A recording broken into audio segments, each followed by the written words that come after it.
PYQ 2024 के question है, ये डी ब्लॉक एलिमेंट के चैप्टर से हैं। Why zinc is not regarded as a transition metal, मतलब जो जिंक एलिमेंट है उसे ट्रांजिशन एलिमेंट क्यों नहीं बोला जाता। तो ध्यान से देखिए, जिंक हो गया, कैडमियम हो गया, मरकरी हो गया, इन्हें ट्रांजिशन एलिमेंट नहीं बोला जाएगा। क्यों नहीं बोला जाएगा? तो देखिए, जिंक का एटॉमिक नंबर है कितना, 30। इलेक्ट्रॉनिक कन्फिग्रेशन इसका होता है AR3D10, 4s कितना 2।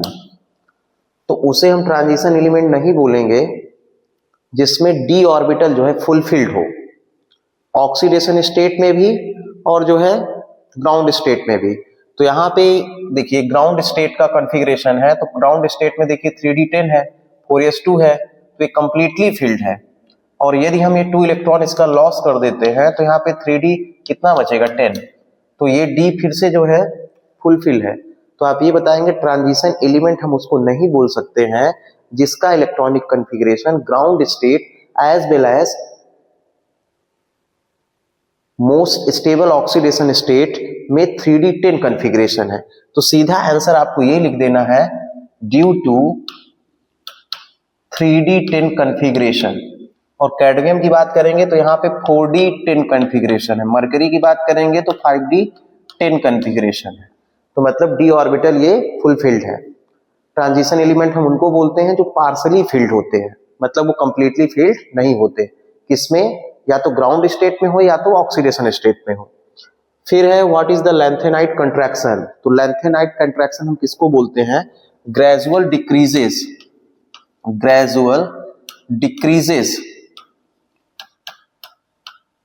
ऑफ एटॉमिक साइज या atomic radii of 4f orbital, मतलब 4f सीरीज ऐसे बोल सकते हैं।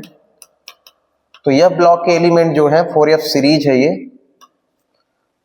तो ग्रेजुअल डिक्रीज होती है, एटॉमिक साइज डिक्रीज होने लगती है यह ब्लॉक के एलिमेंट का। तो रीजन आपको बताना है due to poor shielding effect.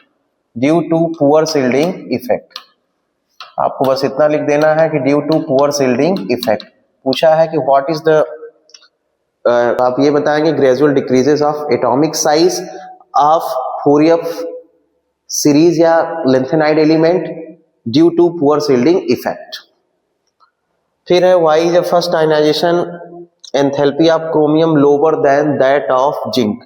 तो देखिए पहले एटॉमिक नंबर लिख लेते हैं। क्रोमियम का एटॉमिक नंबर है 24, इलेक्ट्रॉनिक कॉन्फ़िगरेशन है AR3D5 4s1।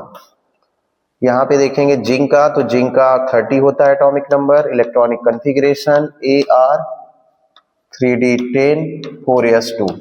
देखिए क्वेश्चन क्या है, आयनाइजेशन एंथैल्पी है। तो आयनाइजेशन एंथैल्पी या एनर्जी जो है उसको हम बोलते हैं the minimum energy required for removal of 1 electron. Ionization enthalpy हम उसको कहते हैं the minimum energy required for removal of 1 electron. 1 electron को बाहर निकालने के लिए जितनी एनर्जी की रिक्वायरमेंट होगी उसे हम क्या कहेंगे, आयनाइजेशन एनर्जी। तो देखिए यहाँ पे पूछा है कि first ionization enthalpy of chromium lower than, chromium की कम है किससे, जिंक के कंपेयर में। तो देखिए क्रोमियम में यहाँ पे 1 है, तो यदि हम 1 इलेक्ट्रॉन यहाँ लॉस करेंगे तो ये मोस्ट स्टेबल हो जाएगा क्योंकि 3D5 हाफ फील्ड हो जाएगा। यहाँ पे देखेंगे तो 4s2 है, तो 4s2 जो है वो फुलफिल्ड है। तो जब फुलफिल्ड है तो इलेक्ट्रॉन बाहर निकालने के लिए ज्यादा एनर्जी लगेगी, और जब क्या है, मतलब फुलफिल्ड नहीं है, इलेक्ट्रॉन निकालने के बाद वो फुलफिल्ड हो रहा है, तो वहां पे एनर्जी क्या लगेगी, कम लगेगी। तो आपको ये लर्न रखना है, यदि स्टेबल कॉन्फ़िगरेशन है, यदि स्टेबल है तो इलेक्ट्रॉन निकालेंगे तो अनस्टेबल हो जाएगा, और अनस्टेबल हुआ तो यहाँ पे एनर्जी जो है वो ज्यादा लगेगी। और यही जस्ट अपोजिट कर दीजिए, यदि अनस्टेबल है और इलेक्ट्रॉन आप बाहर निकाल रहे हैं तो स्टेबल हो जाएगा, तो यहाँ पे एनर्जी क्या होगी, कम लगेगी। तो यहाँ पे आप देखेंगे कि क्रोमियम के केस में इलेक्ट्रॉन निकालने के बाद ये स्टेबल हो रहा है तो एनर्जी कम लगेगी, ये पहले से स्टेबल है। तो जब हम क्या करेंगे, इलेक्ट्रॉन बाहर निकालेंगे तो ये अनस्टेबल हो जाएगा, इसलिए यहाँ पे एनर्जी ज्यादा रिक्वायर्ड होगी। Why is a transition element good catalyst. तो ट्रांजिशन एलिमेंट गुड कैटलिस्ट क्यों होते हैं, उसका सीधा रीजन आपको बताना है, वेरिएबल ऑक्सीडेशन स्टेट। क्या बताएंगे, वेरिएबल ऑक्सीडेशन स्टेट। सेकंड बोलेंगे प्रोवाइड लार्ज सरफेस एरिया।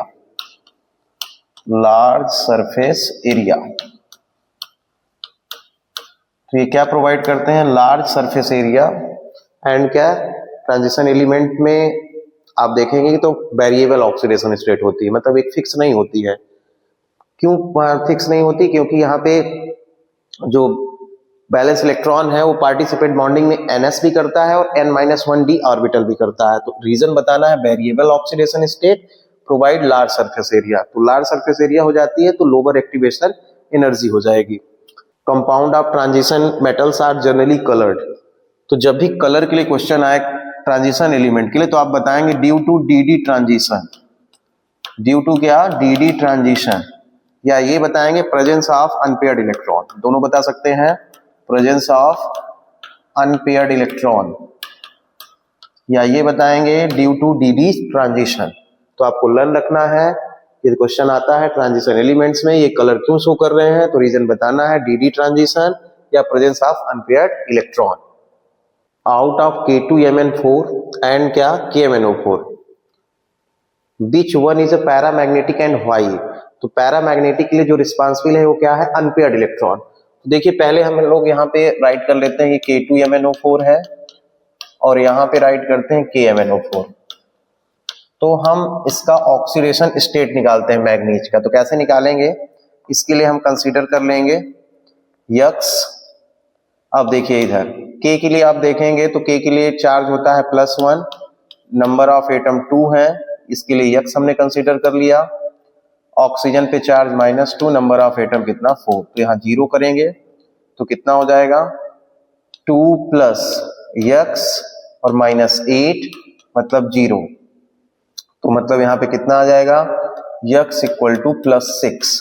तो जब +6 हुआ तो मतलब मैग्नीज में आप कितना चार्ज लगाएंगे +6, इसका ऑक्सीडेशन स्टेट होता है मतलब इसका इलेक्ट्रॉनिक कॉन्फ़िगरेशन होता है मैग्नीज का Ar3d5 4s2, तो +6 लिखेंगे तो कितना हो जाएगा 3d1, मतलब +6 में 6 इलेक्ट्रॉन लॉस कर देंगे, तो 2 यहाँ से 4 यहाँ से, तो 3d1 बचेगा, मतलब ये अनपेयर्ड हो गया, इसमें 1 इलेक्ट्रॉन अनपेयर्ड है। इसके केस में देखेंगे तो निकालिए ऑक्सीडेशन स्टेट, तो यक्स कंसीडर कर लिए, Mn का K का देखेंगे तो कितना हो जाएगा +1 चार्ज, नंबर ऑफ एटम भी +-2 और यहाँ पे क्या 4, तो देखिए कितना हो जाएगा यक्स +1 -8 इक्वल टू मतलब +7। तो अब इलेक्ट्रॉनिक कॉन्फ़िगरेशन यहाँ राइट है, +7 के केस में आप देखेंगे तो Mn पे कितना, यदि +7 है तो मतलब कितना बचेगा Ar, तो ये नोबल गैस कॉन्फ़िगरेशन हो गया। तो 3d इलेक्ट्रॉन यहाँ पे क्या है 0 है, जब 3d 0 है तो इसका मतलब है कि ये डायामैग्नेटिक होगा, और पैरामैग्नेटिक क्या होगा K2MnO4, तो रीजन ये बताएंगे कि K2MnO4 में D1 कॉन्फ़िगरेशन है इसलिए वो पैरामैग्नेटिक है, और ये KMnO4 जो है वो इसमें क्या है डायामैग्नेटिक है क्योंकि कॉन्फ़िगरेशन 3d 0 है। सेकंड क्वेश्चन देखिए, कंप्लीट द फॉलोइंग इक्वेशन है। अब आपको बताना है कि यहाँ प्रोडक्ट क्या है, तो ध्यान से देखिए, वैसे आप 11th में भी इसको पढ़े होंगे रेडॉक्स रिएक्शन में। देखिए ध्यान से, यदि 14H है, ये H+ का होगा, तो यदि H को बैलेंस करना है तो उसके लिए हम H2O राइट करेंगे, तो कितना हम वाटर लिख सकते हैं 14H है तो मतलब 7H2O, ये हो गया, प्लस Cr आप देखिए 2 है, ऑक्सीजन भी यहाँ पे बैलेंस हो गया है क्योंकि 7 है तो 7 लिख लिए, Cr देखिए 2 है तो यहाँ पे 2Cr लिखिए। अब चार्ज बैलेंस कर लीजिए, यहाँ पे देखिए 2 माइनस है और 6 माइनस, तो 8 माइनस हो गया और 14 प्लस का है, तो 8 माइनस है 14 प्लस मतलब 6 जो है प्लस पॉजिटिव है, तो इस पे लगा दीजिए 3 पॉजिटिव, तो ये हो गया कंप्लीट द इक्वेशन।